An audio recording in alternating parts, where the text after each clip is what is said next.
आजकल ना एक बहुत ही अजीब सी बात देखने को मिल रही है और ये बात हम सबको कहीं ना कहीं परेशान भी कर रही है। वो है कम उम्र में भूलने की आदत।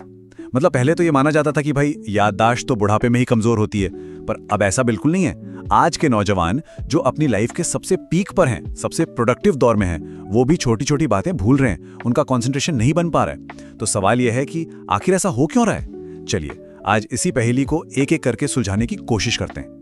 अच्छा चलिए, एक बहुत ही आम सी सिचुएशन से शुरू करते हैं। अक्सर ऐसा होता है ना कि लोग कमरे में कुछ लेने जाते हैं और वहां पहुंचकर एकदम से ब्लैंक हो जाते हैं कि भाई लेने क्या आए थे, या फिर किसी से बात हो रही है और कोई बहुत जरूरी शब्द बस जबान पर आते आते अटक जाता है। हम इन छोटी छोटी बातों को अक्सर इग्नोर कर देते हैं, लेकिन असल में ये हमारे दिमाग से भेजे गए सिग्नल हो सकते हैं, संकेत जो किसी बड़ी और गहरी वजह की तरफ इशारा कर रहे हैं। तो आज की इस पूरी बातचीत में हम क्या क्या समझने वाले हैं, एक नज़र उस पर डालते हैं। सबसे पहले तो हम ये देखेंगे कि ये जो नई दिमागी चुनौती है ये कितनी गंभीर है। फिर हम खाने की आदतों और ये जो ब्रेन फॉग होता है, मतलब दिमागी धुंध, इसके बीच का कनेक्शन क्या है वो जानेंगे। इसके बाद लाइफस्टाइल के और कौन से फैक्टर हैं उन पर भी बात करेंगे। और आखिर में सबसे जरूरी, हम दिमाग को फिट रखने के कुछ साइंटिफिक तरीके और कुछ बहुत ही सिंपल आदतें देखेंगे जिन्हें कोई भी आसानी से अपना सकता है। तो चलिए पहले हिस्से से शुरू करते हैं। देखिए, ये एक नई सच्चाई है, एक ऐसी चुनौती जिससे आज का यूथ सच में जूझ रहा है। भूलना, किसी चीज पर फोकस न कर पाना या दिमागी तौर पर हमेशा थका थका सा महसूस करना, ये परेशानियां अब उम्र की मोहताज नहीं रही। मतलब ये अब सिर्फ हमारे बड़े बुजुर्गों की कहानी नहीं है, बल्कि 30 से 40 साल के लोगों की रोज की जिंदगी का हिस्सा बनती जा रही है। ये जो नंबर सामने है ये वाकई में रुककर सोचने पर मजबूर करता है। एक रीसेंट स्टडी बताती है कि 30 साल की उम्र के आसपास हर 5 में से एक इंसान यानी 20% लोग ये महसूस करते हैं कि उनकी मेमोरी पहले जैसी शार्प नहीं रही। वो छोटी छोटी चीजें पहले से कहीं ज्यादा भूलने लगे हैं। और ये कोई मामूली बात नहीं है, ये एक तरह की वार्निंग है, एक अलार्म है कि हमारा लाइफस्टाइल हमारे दिमाग पर कितना बुरा असर डाल रहा है। और एक बात समझनी होगी कि यह मामला सिर्फ कोई नाम या डेट भूल जाने तक ही नहीं है, इसका असर बहुत बहुत गहरा है। जब दिमाग थका हुआ या जिसे कहते हैं ना फॉगी वैसा महसूस करता है तो किसी भी काम पर पूरी तरह से कंसंट्रेट करना लगभग नामुमकिन हो जाता है। इसका सीधा इम्पैक्ट पड़ता है ऑफिस के काम पर, पढ़ाई पर, हमारी ओवरऑल परफॉर्मेंस पर। सोचिए, जरूरी मीटिंग में सही बात याद नहीं आ रही या एग्जाम के टाइम सब कुछ पढ़ा हुआ दिमाग से गायब हो गया। ये सब उसी दिमागी धुन के ही तो लक्षण हैं। तो अब आते हैं इस पूरी कहानी के सबसे जरूरी हिस्से पर। सवाल यह है कि आखिर ये जो दिमागी धुंध है, ये जो ब्रेन फॉग है, इसका सबसे बड़ा कारण क्या है। एक्सपर्ट्स का मानना है कि इसका सीधा और सबसे गहरा कनेक्शन हमारी खाने की आदतों से है। जी हाँ, हमारी हर समय कुछ ना कुछ खाते रहने की आदत, जिसे हम स्नैकिंग कहते हैं, ये अनजाने में हमारे दिमाग को बहुत बड़ा डैमेज कर रही है। चलिए इसको थोड़ा और डीप में समझते हैं। तो ये लगातार खाना आखिर है क्या? देखिए, इसका सीधा सा मतलब है दिन में 3 मेन मील्स के अलावा भी बार बार कुछ ना कुछ खाते रहना। सुबह चाय के साथ बिस्किट हो गए, ऑफिस में चिप्स का पैकेट खुल गया, शाम को समोसा चल रहा है और रात में देर तक जाग रहे हैं तो मंचिंग तो चाहिए ही। इस आदत से होता क्या है, हमारा पेट और पूरा डाइजेस्टिव सिस्टम एक ऐसी मशीन बन जाता है जिसे कभी स्विच ऑफ ही नहीं किया जाता। वो 24 घंटे 7 दिन बस काम काम और काम करता रहता है। इसका सबसे पहला और डायरेक्ट असर पड़ता है हमारे ब्लड शुगर लेवल पर। होता क्या है, जब भी हम कोई मीठी चीज या कोई कार्ब्स वाला स्नैक खाते हैं तो खून में शुगर का लेवल एकदम से शूट कर जाता है। हमें इंस्टेंट एनर्जी महसूस होती है, लेकिन जितनी तेजी से ये ऊपर जाता है ना, उतनी ही तेजी से नीचे भी धड़ाम से गिरता है। इसे ही शुगर क्रैश कहते हैं। अब ये जो लगातार ऊपर नीचे का खेल चलता है, ये दिमाग के लिए एक रोलर कोस्टर राइड जैसा है।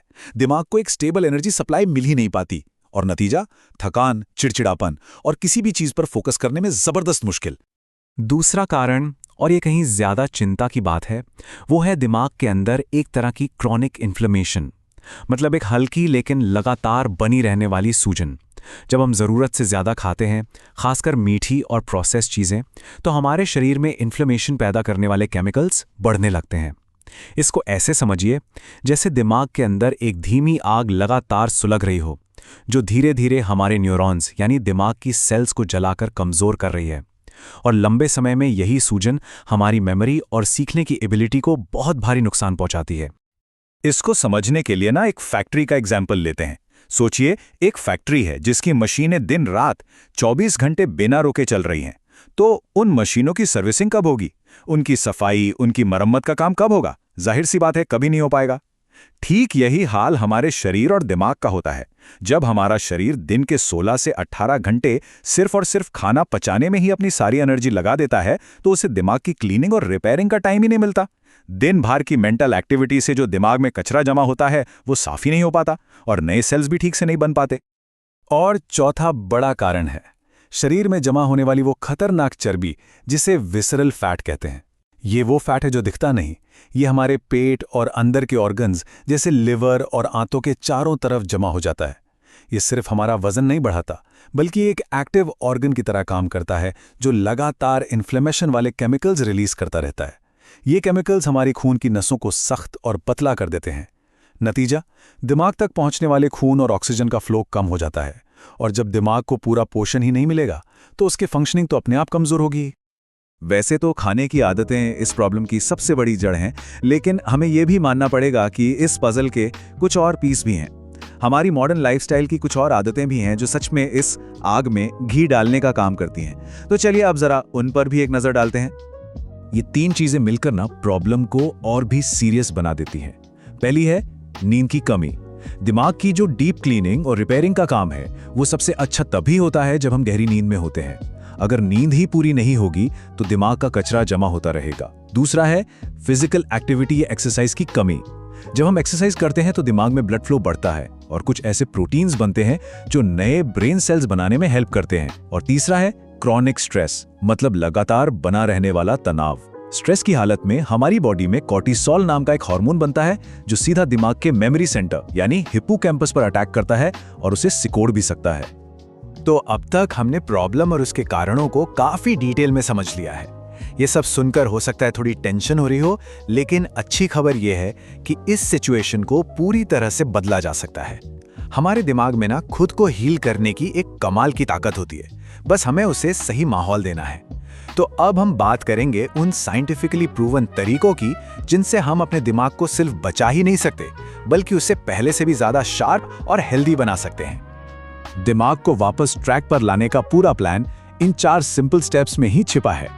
पहला, अपने खाने के लिए एक टाइम फिक्स करें, यानी एक ईटिंग विंडो बनाएं। दूसरा, अपनी डाइट से एक्स्ट्रा चीनी और प्रोसेस्ड फूड को बाहर का रास्ता दिखाएं। तीसरा, हर रात 7 से 8 घंटे की गहरी अच्छी नींद को अपनी टॉप प्रायोरिटी बनाएं। और चौथा, रोज किसी ना किसी तरह की फिजिकल एक्टिविटी जैसे वॉकिंग, रनिंग या योगा जरूर करें। ये चारों स्टेप्स उन सभी प्रॉब्लम्स का सीधा और असरदार सॉल्यूशन है जिनकी बात हमने अभी की थी। इन सभी तरीकों में से एक तरीका ऐसा है जिसे एक्सपर्ट सबसे ज्यादा पावरफुल और इफेक्टिव मानते हैं, और वो है इंटरमिटेंट फास्टिंग, यानी रुक रुक कर उपवास करना। अब ये नाम सुनने में शायद थोड़ा मुश्किल या डरावना लग सकता है, पर असल में ये हमारी बॉडी के लिए एक बहुत ही नेचुरल और फायदेमंद स्टेट है। तो सवाल यह है कि ये इंटरमिटेंट फास्टिंग आखिर है क्या? देखिए, इसे कोई मुश्किल डाइट समझने की भूल बिल्कुल ना करें। यह बस खाने का एक टाइम टेबल बनाने का तरीका है। इसमें दिन के 24 घंटों को 2 हिस्सों में बांटा जाता है, एक ईटिंग विंडो यानी खाने का समय, और दूसरा फास्टिंग विंडो यानी उपवास का समय। मिसाल के तौर पर कोई अपना सारा खाना दिन के 8 घंटों के अंदर खा ले और बाकी के 16 घंटे सिर्फ पानी या बिना चीनी की चाय कॉफी पिए। इसका असली फोकस क्या खाएं से ज्यादा कब खाएं पर होता है, और इससे हमारे डाइजेस्टिव सिस्टम को वो जरूरी ब्रेक मिल जाता है जिसकी उसे सख्त जरूरत है। अब सवाल उठता है कि ये फास्टिंग दिमाग के लिए मैजिक की तरह काम कैसे करती है। इसके फायदे सीधे उन्हीं प्रॉब्लम्स पर अटैक करते हैं जिनकी बात हम कर रहे थे। सबसे पहले ये ब्लड शुगर के रोलर कोस्टर को रोककर उसे स्टेबल करता है। दूसरा, ये बॉडी और दिमाग में होने वाली इन्फ्लेमेशन को जड़ से कम करता है। तीसरा और सबसे इंपॉर्टेंट, ये बॉडी को डाइजेशन के काम से छुट्टी दे देता है, जिससे सारी एनर्जी दिमाग की सफाई और रिपेयरिंग में लग जाती है।